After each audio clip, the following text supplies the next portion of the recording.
Hello everyone and welcome back to our IELTS Grammar Masterclass. So in these lessons we will be focusing in on the English grammar as well as relating it to the IELTS exam. So whenever we're talking about the different topics in English grammar, we will then discuss how you can learn this grammar and use this grammar to have success.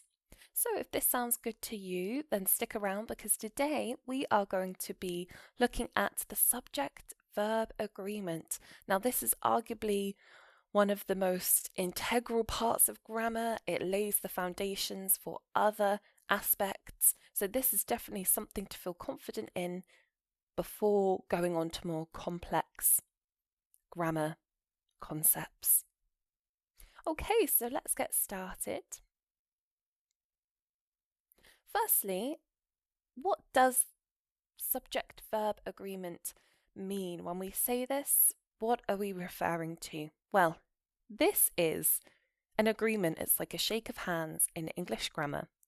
And it's talking about the relationship between the subject, so the subject of a sentence, and the verb, the doing word that follows it. So essentially, it all has to do with the number. Whether the subject is singular or plural determines whether the verb following it is singular or plural. So it's really important to make sure that they match, that they're shaking hands, that they're in agreement. Otherwise, this will upset the whole sentence if they are mismatched. Okay, some more information. So yes, really important to pay attention to the number of the subject. If the subject is singular, use a singular verb. If it's plural, use a plural verb. So we're always making sure that that number is clear.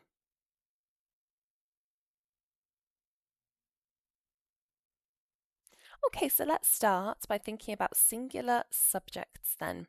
So a singular subject refers to perhaps a single person, I or you, singular, he, she, a place, a thing, or an idea. And they are typically, singular subjects are typically associated with singular nouns or pronouns as well. Okay, so we'll look at this in more detail. So singular nouns, for example, the dog. So the dog is the subject and it's also a noun as well. And how many dogs are there? Well, there is just one. If there was more than one, you would have that S on the end. But no, in this situation, there's just one dog. The dog is barking. So we'll just focus in on the singular nouns and then we'll talk about how this works with the subject-verb agreement, but we just want to be confident with this first. Another singular noun, a book is on the table. So a book, the subject, how many books are there? There's just one. My friend is coming over. How many friends are coming over? Again, just the one. Okay, so we've had a look at singular nouns. Now let's think about singular pronouns. Okay, so we've touched upon pronouns in the 9 essential building blocks of English grammar. So if you're not sure about pronouns, then that's a good place to go and brush up. But essentially pronouns replace nouns so that we don't always repeat ourselves. So instead of saying Mark, we can say, as long as we know that we are talking about Mark, later on we can say he. He is going to the store. And this pronoun refers to one person. Again, we can use she, so similar, the same concept here. We've been talking about somebody, maybe Diane, and then later on in our conversation or in our writing, we can refer to her as she. And there's just one person, so she enjoys reading. If it's not, if we're not talking about a person, we can use it. It is raining outside. So various different ways that you can use these pronouns here, and these are singular pronouns.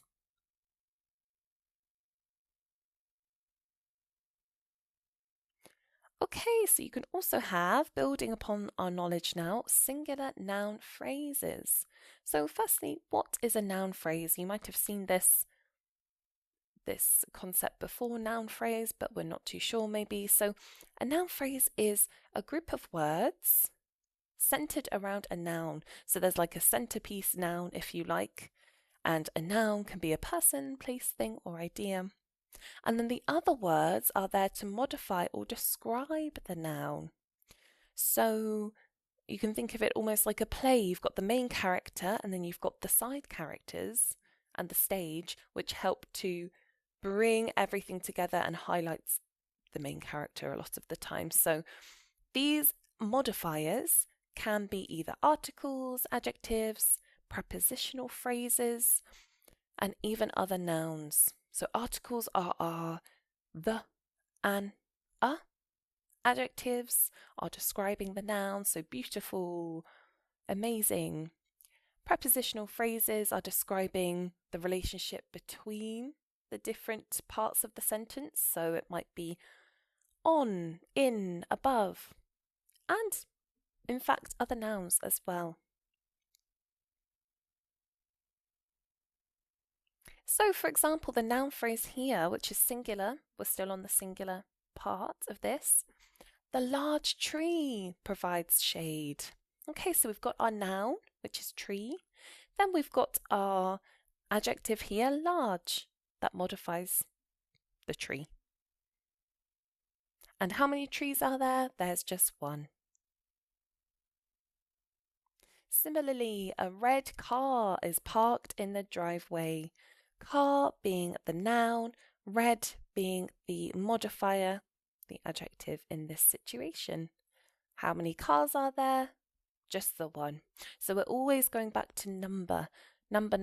If there's one thing to remember from this lesson on subject-verb agreement, it's to remember how many of the noun are we talking about, the number. And that will help you when deciding whether it's singular or plural. Okay, a bit of a longer phrase here. The house on the corner is beautiful. Okay, so the house is the noun. On the corner, we've got a prepositional phrase here, and that's the whole noun phrase. There we go. Is beautiful. And then we've got another adjective to describe the house. There. Okay, how many houses are there? Just the one still. So those are our singular noun phrases. And this is important because we can now spot singular noun phrases as essentially singular subjects. So when we're building upon our knowledge and thinking about singular verbs, we will be much more confident with that. Okay, so now let's zoom into singular verbs and then we'll put it all together. So, singular verbs are used when the subject of a sentence is singular, like we've just been looking at, referring to one person, place, thing, or idea. And singular verbs often end in maybe an S in the present tense. Things that are happening right now. Okay, so let's see this in action. The girl, so I've underlined the subject here, the girl, is singing. So is here is the singular verb. If there was more than one girl, maybe you know what verb we would use instead. Is would become are. The girls are singing, but here there's just one, so we use is. The baby. How many babies? Just one. The baby cries loudly. There's the S there. And the Y for C-R-Y, cry, changes to become C-R-I-E-S for this one. Okay, another one, the artist. How many artists? Just the one. So the artist paints the canvas. I. This is a bit easier to spot. How many eyes do we have? Well, just the one, as you can imagine. So I make banana bread regularly. Okay, so you can see the verbs in red here are matching with the subject. And hopefully this is all coming into place now about, okay, it's not perhaps as overwhelming as you might have initially thought. It's something that probably we do without thinking too much about it anyway. Match the verb to the subject, but it's just really important to be confident and know the process behind it, so that when we move on to other areas of grammar, this is really solid. Okay, now let's look to the plural subjects and the plural verbs. So, a plural subject refers to more than one person, place, thing, or idea. And plural subjects are typically associated with plural nouns or pronouns. So, like we were looking before at the singular nouns and pronouns, now we're going to highlight their plural counterparts. Okay, and we've done the same examples so that it's really clear the difference here. So we've added the S to the noun, and this becomes a plural noun now.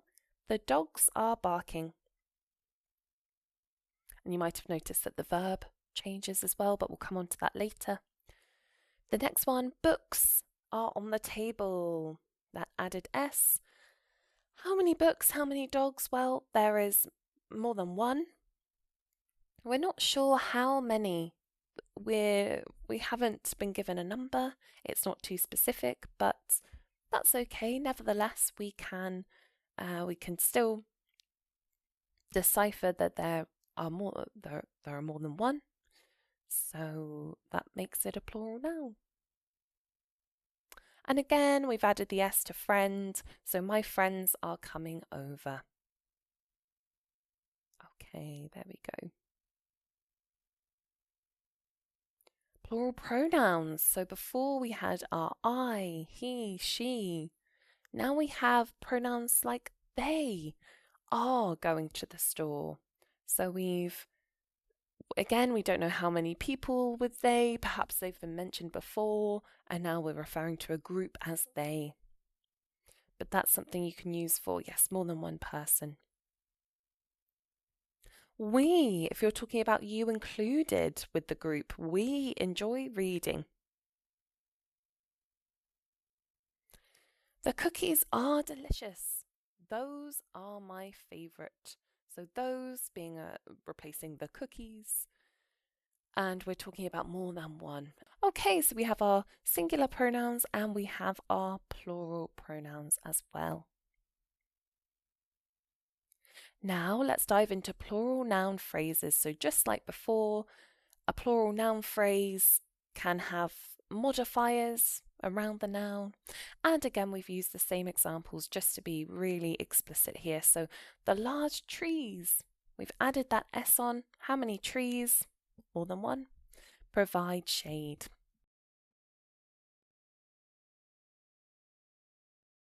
Several red cars are parked in the driveway.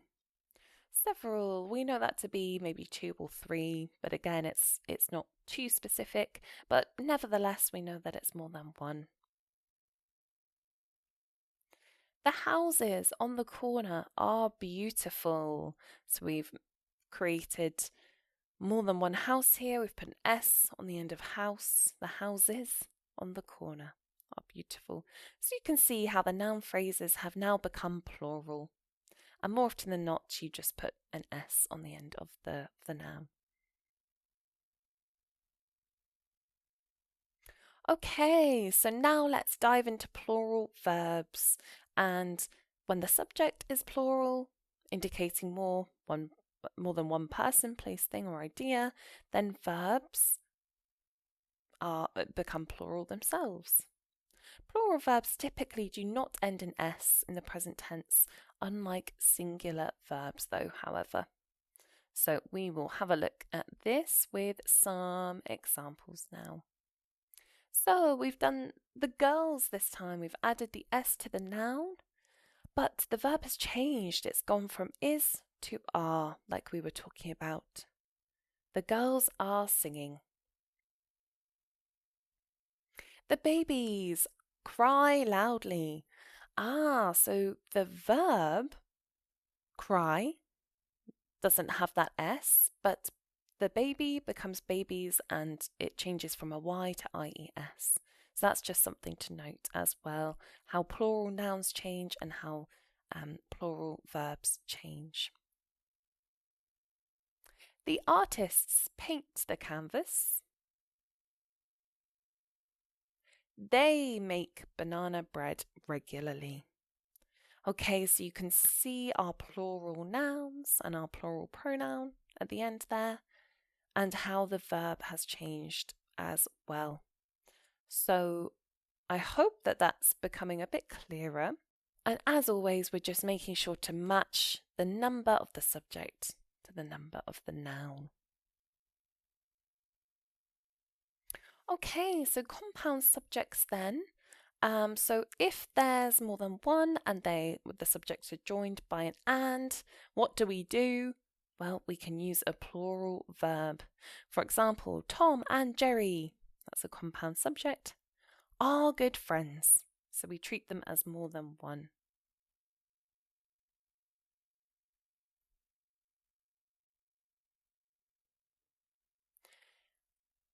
On the other hand, if the subjects are joined by or nor, use a verb that agrees with the closer subject. So let's see this in action. Neither the teacher, so that's what a singular noun, nor the students, that's plural, so we use are happy about the new rule. Okay, so we just match the verb to the closest subject there. Indefinite pronouns now. So these are pronouns that do not refer to any specific person, thing, amount, or place. They're very general and they're non-specific. What do we do in this situation? Well, some indefinite pronouns are singular, for example, everyone, nobody, and others are plural, for example, both and several. So if we were to use everyone, which is singular, then we use the singular verb, is. Everyone is welcome to join the event. Collective nouns, you might have heard about these. So a collective noun refers to groups of people, animals, things as a single unit.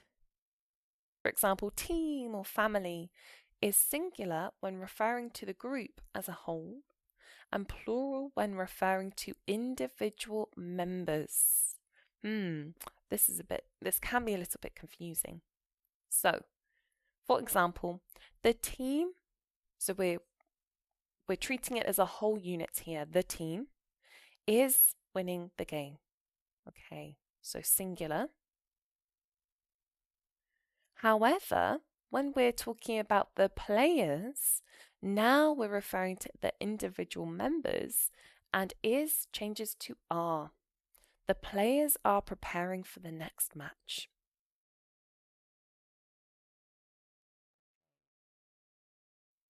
Special cases. Any special cases here? Well, a few nouns such as economics, mumps, measles, or news end in S, but in fact they are considered singular. And a way that you can tell, a little tip for you, if you take away the S, you don't have a noun.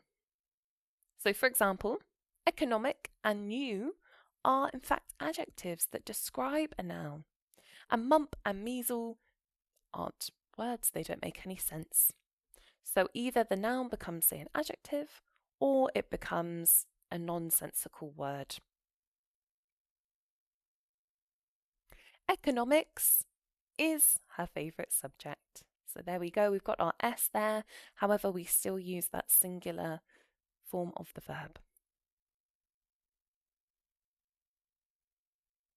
Another special case, when the subject is a unit of Measurement of time, distance, money, weight. The unit is considered singular and the verb will end in S. Let's look at this in action. So 13 feet, that's our unit of measurement. 13 feet of kite, string, tangles very easily. So even though there's more than 1 foot of string, 13 feet is still considered a singular unit here. So we use a singular verb.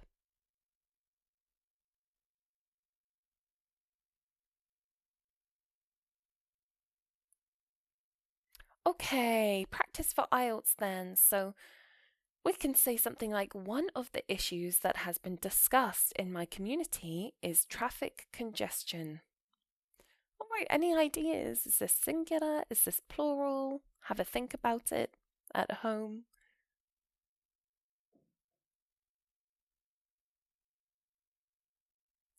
It is indeed singular. So one, the subject here, and has. This is a singular subject and a singular verb. So they agree with each other. Another one. The number of students in the science program has increased steadily over the past 5 years. So we need to think about the subject. Can you identify the subject? And then can you identify the verb? And what do you think it is? Singular, plural? Let's have a look. So the number of students, the subject is number, and has is a singular verb that agrees with the singular subject, number.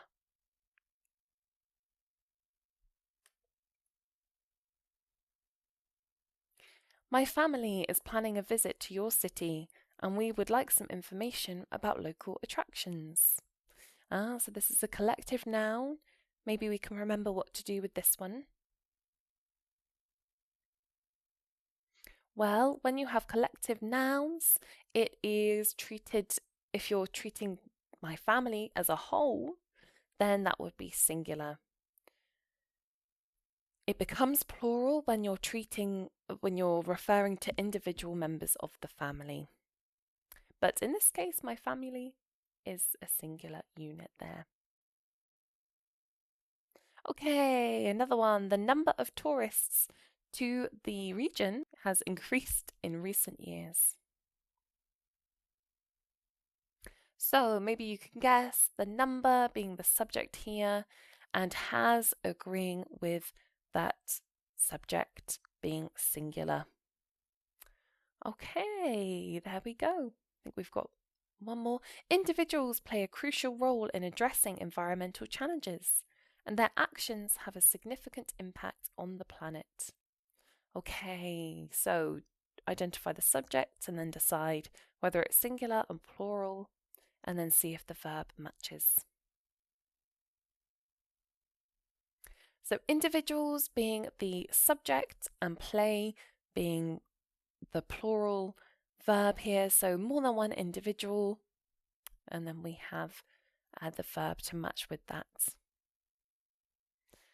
Okay, so hopefully that has boosted your confidence with subjects and verbs, and as long as you ensure that they agree with the number, then that's the most important thing.